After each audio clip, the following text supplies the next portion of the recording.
Tá bom, vamos lá.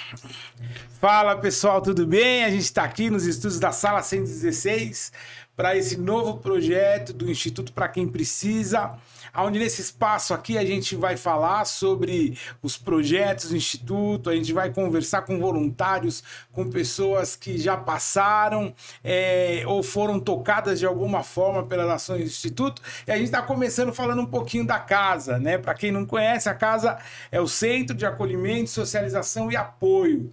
Nós temos dois núcleos, um primeiro núcleo lá em Bom Jesus dos Perdões, onde o pessoal tem uma primeira fase, né, que é essa fase de acolhimento, e depois eles vão para a nossa unidade ali no Tucuruvi, na Major Turibio Moraes, aonde acontece esse processo de ressocialização e de reabilitação.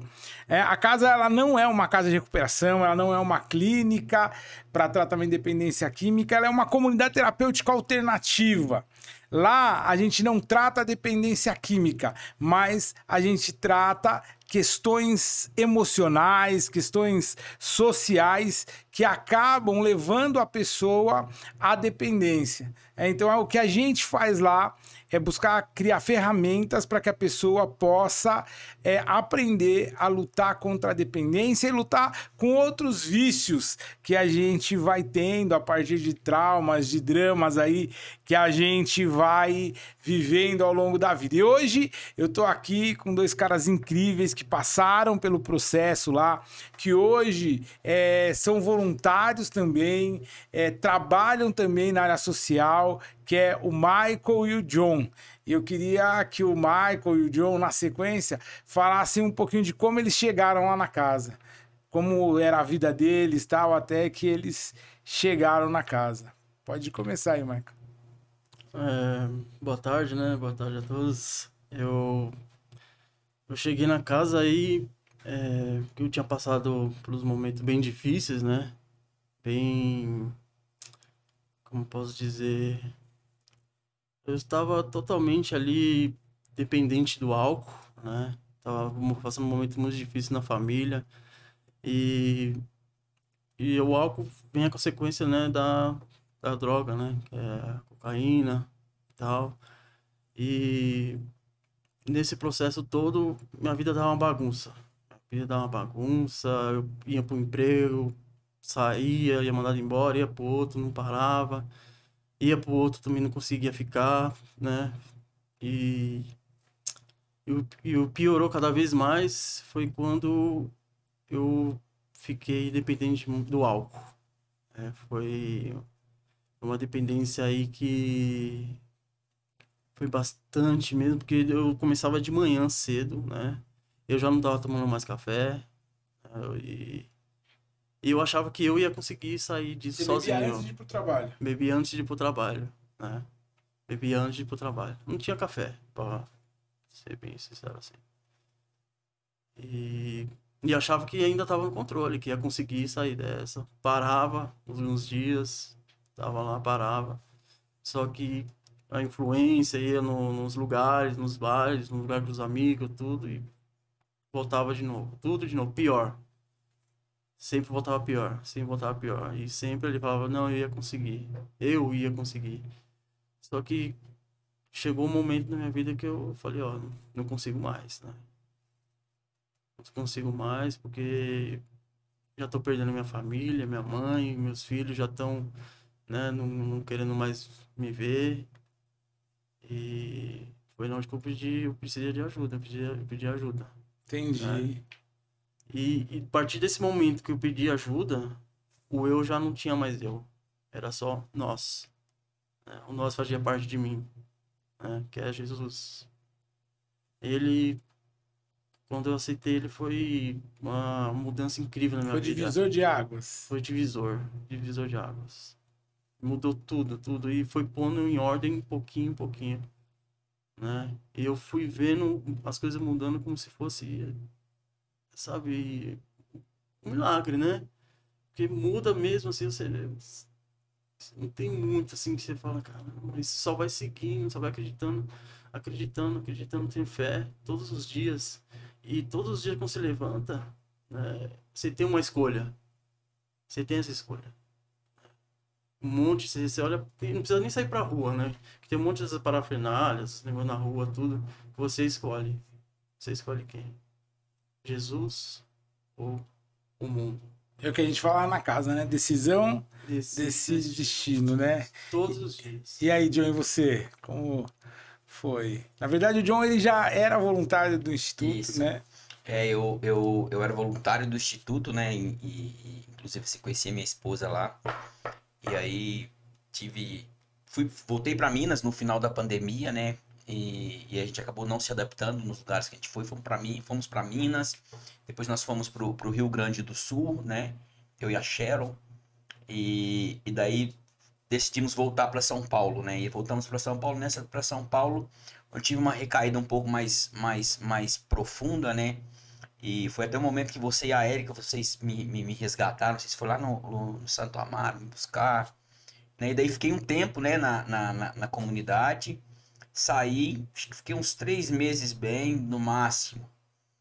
E aí acabei recaindo novamente, né? E aí precisei voltar.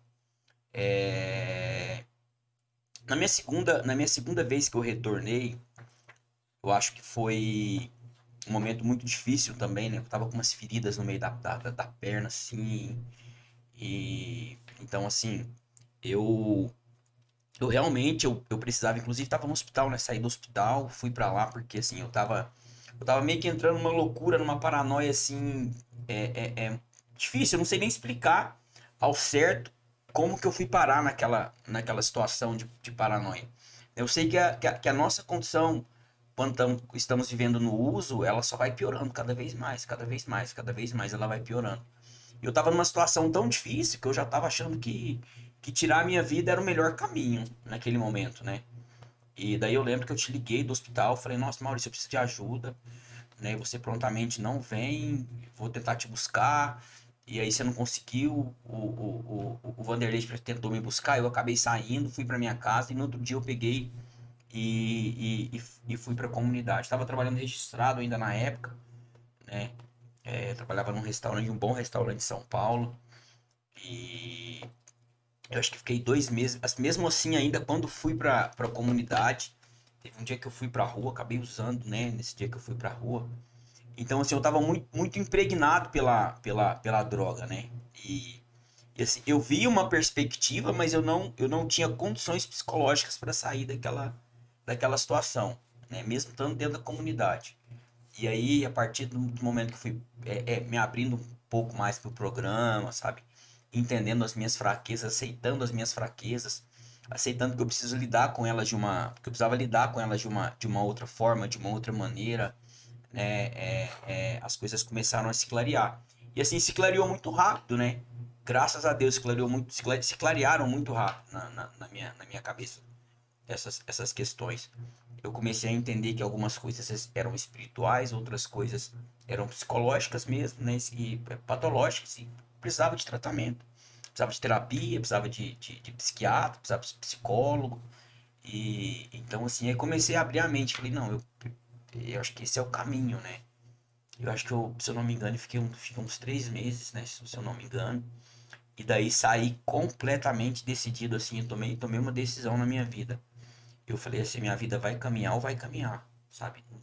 Eu saí com uma decisão de que eu daria um novo rumo para minha vida. E quando eu saí não foi fácil, sabe? Não foi fácil, até hoje não é fácil, né? Porque assim, onde eu moro no Heliópolis, né? E saí de lá, tive grandes oportunidades de fazer coisas boas, de fazer coisas ruins. Então, assim, decisão muda destino. Eu acho que a escolha é o principal de tudo na nossa vida. Eu escolhi fazer diferente dessa vez na minha vida, sabe? Porque assim, a minha vida, depois que eu passei pela casa, ela mudou assim 360 graus. Quando eu saí de lá, eu tava dormindo num colchãozinho.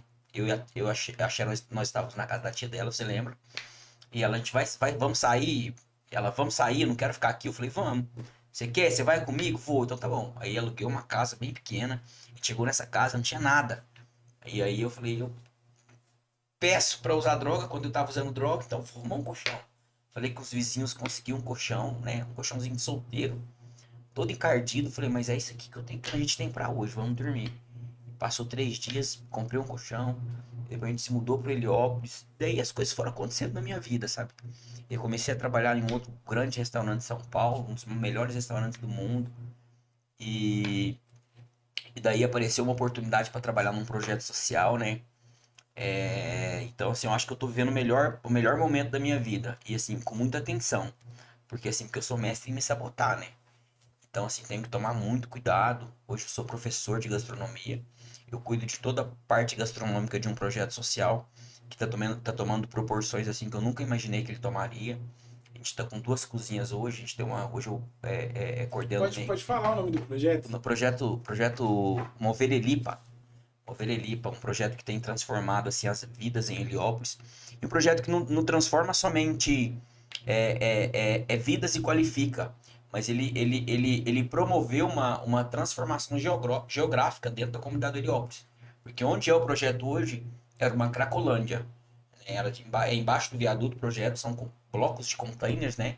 Que foram divididos em várias partes. Cozinha, escritório, né, sala de aula com data show, né, tem confeitaria também.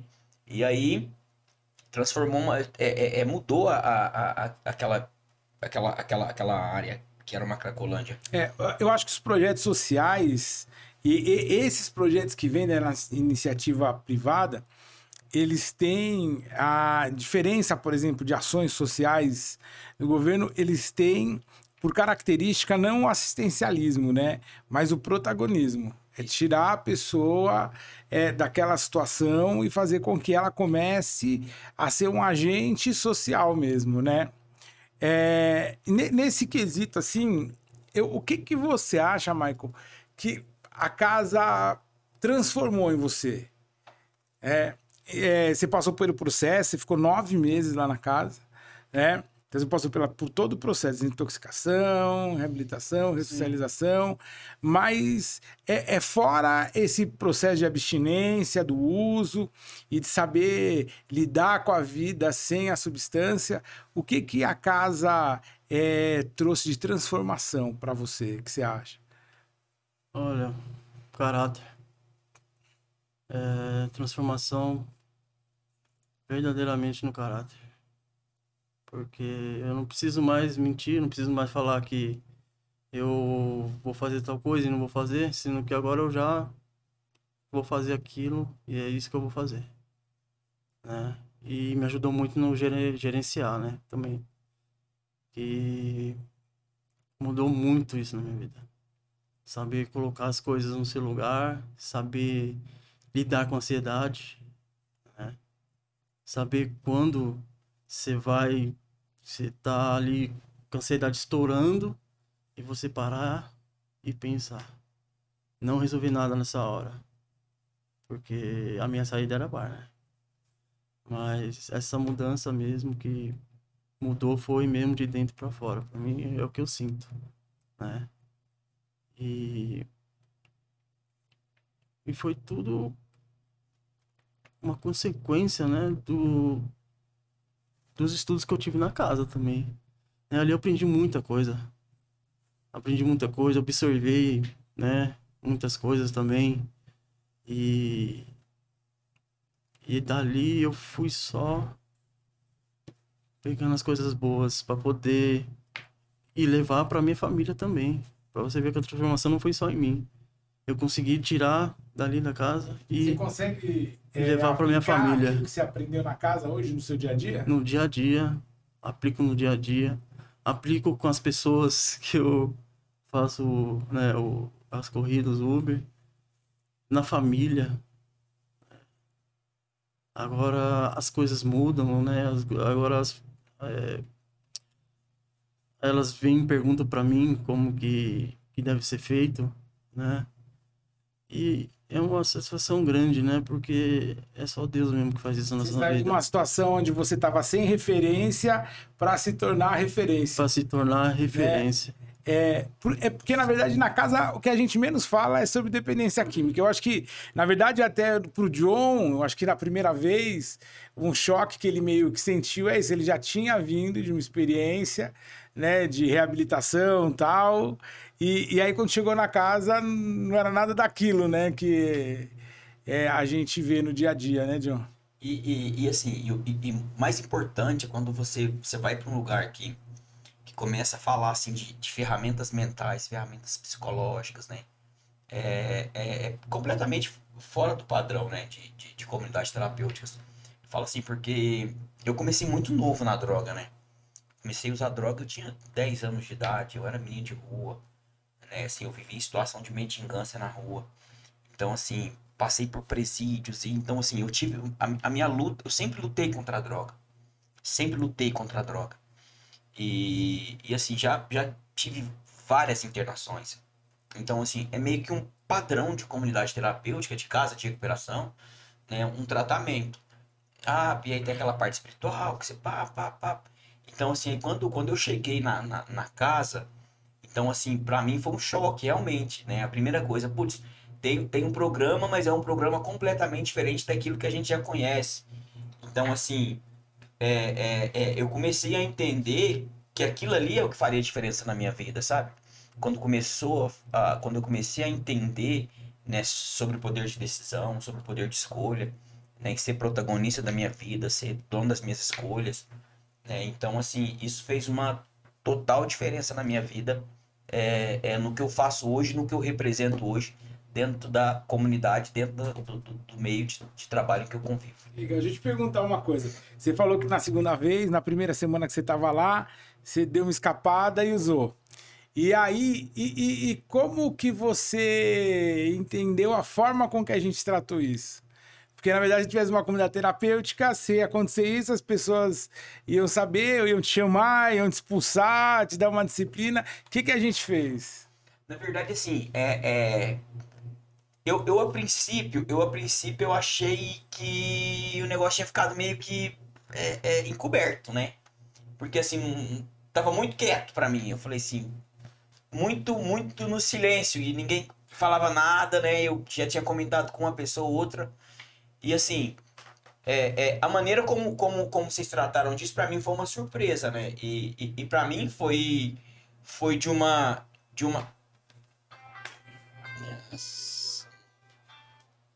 foi de uma maturidade muito grande, assim, sabe? Porque em qualquer outra situação, eu realmente seria excluído, seria disciplinado, né? E assim, quando vocês se reuniram ali lembro até hoje, no Natal, né? Que foi no Natal, que a gente tava lá, tá você, aí minha mulher, a Lu, tava também, o Vanderlei, né? E aí a gente começou a conversar, que vocês falaram, ó, acho que não tá na hora, que você não tá pronto. Você usou droga outro dia desse. Eu fiquei assim, né? Falei, poxa, acho que não tava ninguém sabendo, tá todo mundo sabendo, né? E então, assim, eu não entendi o objetivo, se o objetivo era esperar que de repente eu chegasse pra falar, né, de maneira aberta em relação a isso, mas assim, me causou um choque. E eu falei assim, puxa, dependendo se fosse um outro lugar, eles já teriam, né, me colocado pra fora, ou não teria me dado uma outra oportunidade, porque já me deram a segunda oportunidade. Eu acho que eu preciso realmente colocar minha cabeça no lugar e entender que esse lugar aqui realmente é para transformar a minha vida. É porque ele já sabia o tempo. Eu acho que o motivo ali era trazer ele pra fora, não é? Trazer você reconhecer. Porque você que tinha que tomar essa atitude, não é? Não era isso? Ele que tinha que... Ó, por isso que ficou todo mundo assim e tal, pra ver qual era a sua reação. E é uma coisa que pega todo mundo, porque lá na casa, eu acho que vocês perceberam isso, ninguém tem... A gente não tem um tratamento para todos. A gente tem um programa para todos, mas o tratamento é individualizado. Cada um tem a sua jornada, cada um tem os seus dramas, então a gente também vai tratando cada um de forma diferenciada, né? Acho que o Marco acompanhou bem isso, porque vinha as informações de lá, e, pô, o que vocês vão fazer e tal. Para cada um era uma atitude, uma reação, né? Porque ele não sabia como que ele ia reagir também, né? Ou os outros também iam reagir, né? Isso que eu ficava observando, né? Eu ficava impressionado. E eu falei, eu quero isso, quero aprender. E na verdade, o meu maior medo ali e assim, o meu maior medo era que esse assunto chegasse na minha mulher e acabou chegando, né? E assim, até ela mesma, ela recebeu isso quando estava na minha frente, eu acho que de uma maneira muito madura, né? Mas também porque foi conduzida, porque ela falou para mim. O Maurício falou, olha, tá num momento, foi num momento difícil, num momento, né, de que ainda não estava preparado para sair, acabou saindo, e aconteceu isso. Ela me explicou como ela foi abordada quando esse assunto chegou até ela. Então, assim, mas o meu maior medo era ela ficar sabendo. Então, ela ficou sabendo e eu acho que ela recebeu e ela teve uma postura muito mais madura do que eu imaginava. É porque, na verdade, uma das coisas da casa também é que a gente trabalha a família. A gente tá sempre trabalhando a família junto com o aluno, né? Então tem o grupo da Cláudia, que toda terça-feira se reúne, conversa. E a Cláudia, ela conversa individualmente, pode ter, assim, 70 pessoas ali que ela conversa depois individualmente com cada um, e quando ela não consegue, quando é uma situação de uma tensão maior como essa, aí eu entro no assunto e tal. E aí o Michael também tem alguma... Como que foi esse processo da sua família passando pelo tratamento também, Michael? Sua mãe, seu irmão, a Paloma. Como que foi? Como foi isso? Você acha que se tivesse, por exemplo, tivesse cuidado de você, tivesse devolvido lá, você acha que o resultado seria o mesmo? Não, de jeito nenhum. O tratamento da família foi essencial, né? A palavra. Foi essencial porque eu estava sendo tratado. Só que eu deixei minha família doente também, né? E eles também não sabiam lidar muito com a situação, né? E eu dentro da casa, e aprendendo o que eu estava aprendendo, passando o que eu estava passando, os estudos, tudo, e eles, né, sempre ali, acompanhando, estando junto, nossa reunião. Isso daí foi espalhando isso, foi criando ali um círculo, né, maior, né? Para ter o resultado. Porque senão não podia ter esse resultado, né, que teve. Por isso que teve que trabalhar a família. Porque é interessante, na verdade, olha só, a gente sempre fala, a droga, a substância química, ela é uma das consequências de outras situações, conflitos, dramas, né? O Michael, a gente foi percebendo que, na verdade, ele começou a usar o álcool para fugir de situações de relacionamentos, tensões, conflitos familiares, situações do passado que ele não conseguiu resolver. E aí ele usava o álcool para fugir, para esquecer, né? Conta um pouquinho disso aí. Olha, sempre quando, assim, vou falar do conflito, né? O conflito, ele sempre vinha, né? Eu achava que ia resolver tudo numa boa, eu saía, bebia, ia voltar e ia estar tudo normal, né? Só que piorava. Tinha dia que fingiam que tava tudo bem, mas não tava. Né? Se eu lembro assim, eu olhava nos olhos da minha mãe, eu olhava nos olhos da Paloma, e tinha uma tristeza ali, tinha um problema grande ali, e eu não enxergava isso, porque o álcool, a bebida, ela acaba deixando você anestesiado, né? E para mim tava normal. Quando isso foi se agravando mesmo, que eu vi que eu já tava nos limites, né? Já pensei também em tirar minha própria vida, porque eu não conseguia parar sozinho, não conseguia de jeito nenhum. E aquilo eu falei, meu Deus, minhas filhas, e eu não... Era muito compulsivo, né? A dependência. E eu acho que essa mudança, com ela veio junto uma grande esperança, que acabou ali... de uma certa forma, espalhando essa esperança para minha família. E quando eu tava morrendo, eles também estavam, mas eles conseguiram se erguer no mesmo tempo que eu consegui me erguer. E até hoje tem coisas que eu lido e consigo, né, resolver, gerenciar essa mudança. Porque, na verdade, o que acontece assim, por que a pessoa usa droga a primeira vez? Por que ela bebe, ela fuma, ela usa maconha ou cheira? Por uma pressão social, mesmo que não seja direta, mas indireta. Tá todo mundo ali fazendo, eu quero fico curioso ou eu preciso me sentir parte daquilo e aí eu vou e uso. Por que a gente continua? Por alguns motivos.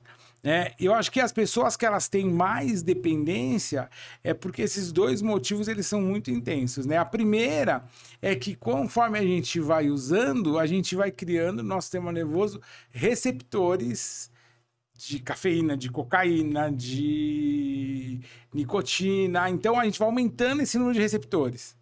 Então, eu começo a usar mais para poder, não porque eu quero ter mais sensação, até porque eu não consigo produzir hormônio on demand, eu tenho aquelas reservas. Mas então eu preciso suprir a minha crise de abstinência. E o outro fato é que quando eu tenho algumas questões que eu não consigo resolver, que eu não consigo elaborar, traumas, dramas, fixações, eu tenho uma necessidade absurda de fazer, de buscar formas de atender o meu sistema de recompensa. E a droga, ela consegue isso de forma rápida. Então eu vou voltando no uso, tanto por uma dependência química, como por uma dependência emocional.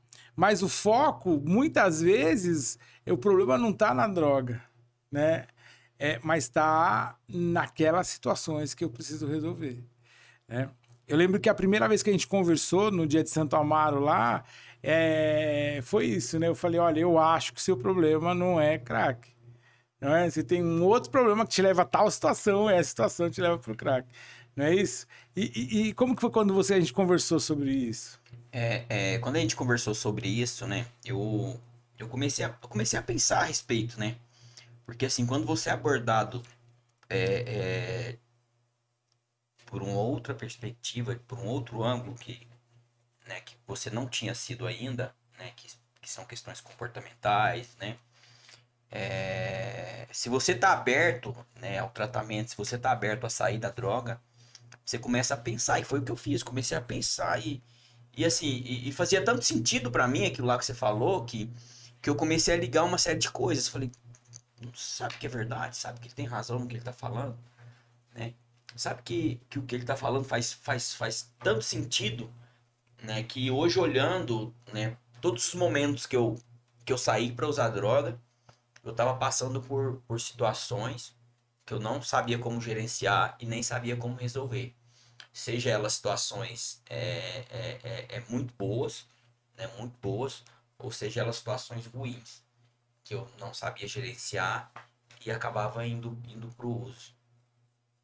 Então, assim, fez muito sentido você falar disso para mim, desse assunto. A psicanálise, ela fala que os processos repetitivos, eles são justamente por conta de fixações, de traumas, que a gente não consegue elaborar. Interessante é que quando a gente sentou aqui para começar a falar, e antes até da gravação, o Michael falou, que a gente nem vai falar sobre isso agora, mas ele falou, eu queria falar uma coisa que aconteceu esses dias comigo, não é?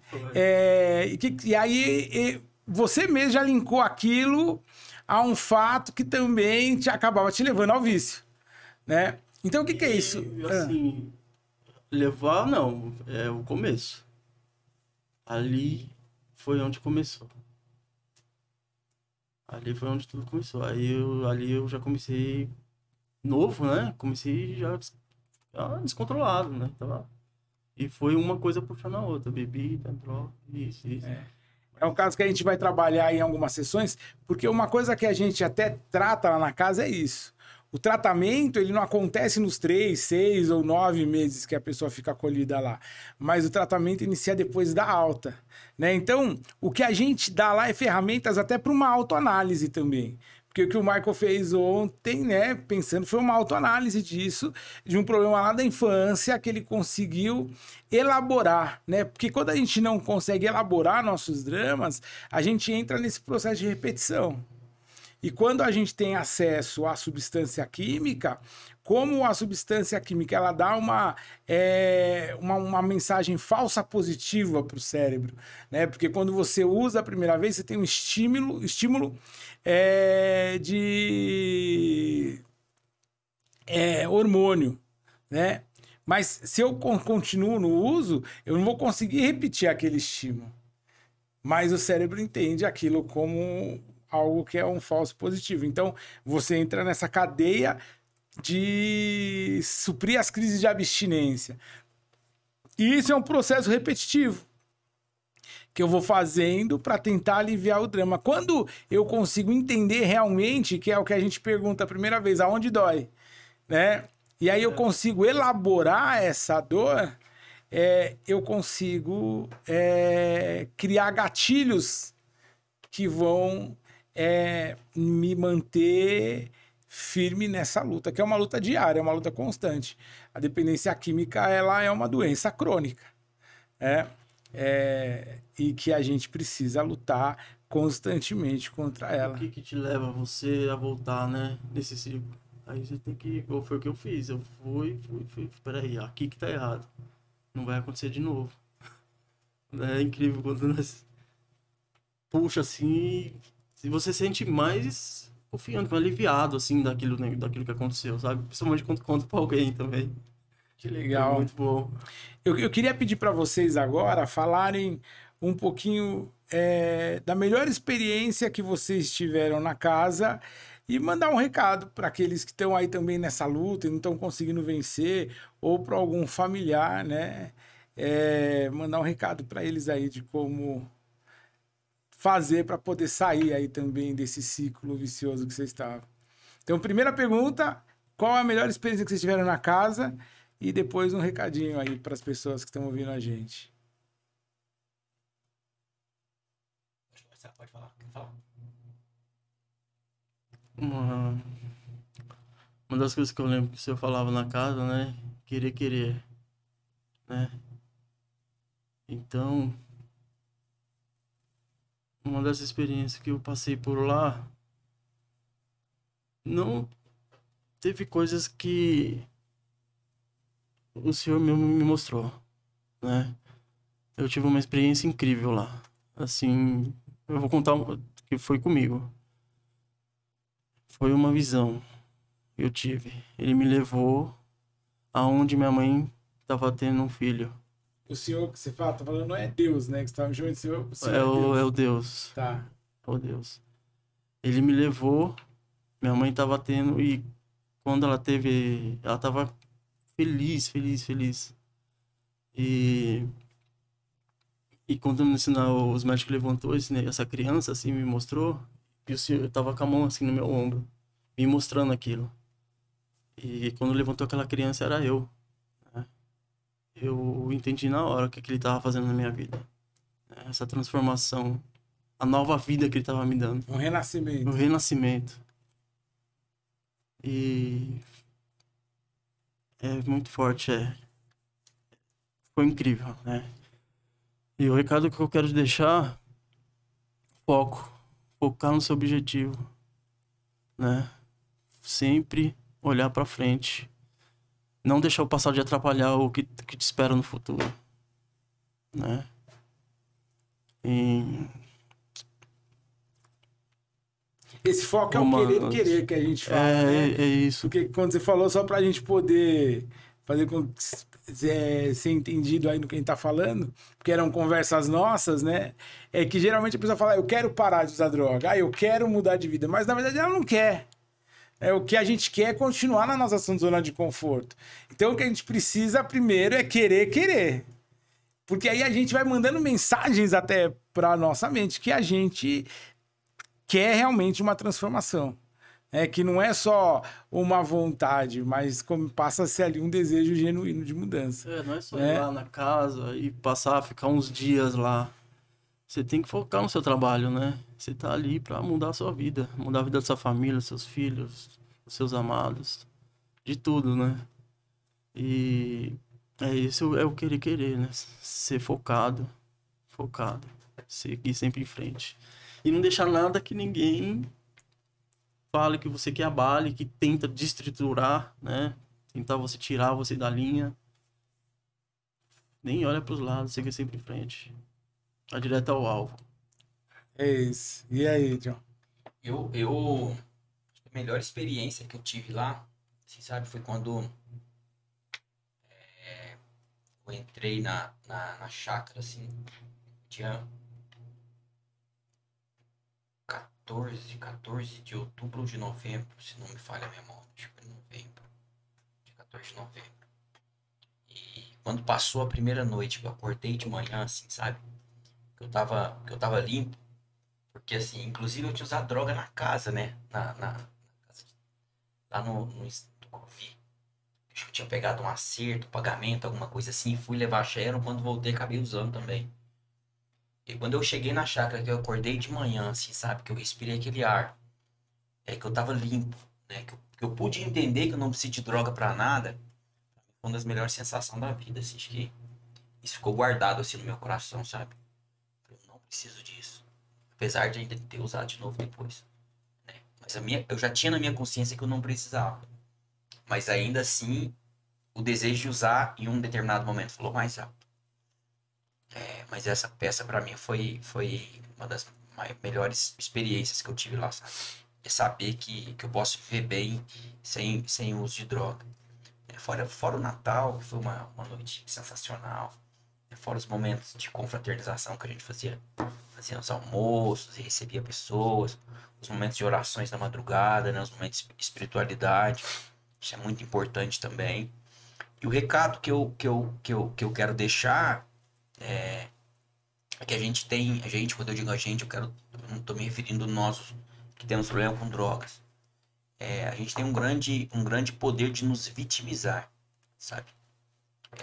Às vezes eu tenho oportunidade de falar em alguns lugares, eu costumo dizer que eu não sou e nem nunca fui vítima da sociedade. Eu fui vítima das minhas escolhas, sabe? E a partir do momento que eu comecei a fazer novas escolhas, a minha vida começou a tomar um rumo diferente. Assim, sabe? Tomar as rédeas da sua própria vida. E falar, não, eu quero, eu posso, eu consigo. Sabe? Peguei esse foco de eu quero e ir atrás. Porque assim, todo usuário, sem exceção, todo, tem um potencial muito grande. Sabe? Mas é muito grande. É um potencial acima da média. Que às vezes até por frustração de não saber lidar com esse potencial vai pra droga. Então assim, o recado que eu quero deixar é esse, assim, sabe? Tomar as rédeas da própria vida, sair dessa condição de vítima, lutar, seguir e vencer. Transformar a potência em ato. Potência em ato. Não é? Sabe? Transformar a potência em ato. É isso. Porque, na verdade, na casa, o que a gente busca é isso. Fazer com que a pessoa ela se descubra. Ela descubra quem ela é, qual é a identidade dela. E ela possa fazer uma boa gestão entre os pontos fracos e as potencialidades. Eu acho que é isso. Então, se você precisa de ajuda ou tem algum familiar que precisa de ajuda, você pode entrar em contato, @ Instituto para quem precisa, @ sou eu mal, o meu WhatsApp é 11 9709 17402. Você pode entrar em contato com a gente, que a gente vai buscar uma forma de tentar ajudar vocês. Você que entende realmente, assistindo aí a essa conversa, que já nos conhece e que quer ajudar o Instituto para quem precisa hoje, ele funciona totalmente com doações de amigos, de empresas que são parceiras, de particulares. Nós não recebemos nenhum auxílio governamental. Então, se você quer fazer parte desse projeto, acho que na descrição do vídeo vai ter o Pix, você pode entrar ali ou pode chamar a gente no comentário, nesses contatos que eu passei. E é isso, gente. Eu queria também agradecer a Sala 116, ao Gui. Se você tem vontade de ter um podcast, você grava vídeos, precisa de um estúdio, de equipamentos, entre em contato com o Gui, @Shinen_Godoy no Instagram. E é isso. Você vai ter o melhor espaço aqui para produzir seu conteúdo. Obrigado, pessoal. Deus abençoe. E é isso. Decisão, decide, destino. É isso. Valeu. Valeu. Ficou bom? Ficou bom? Top, já. Gostou, filho?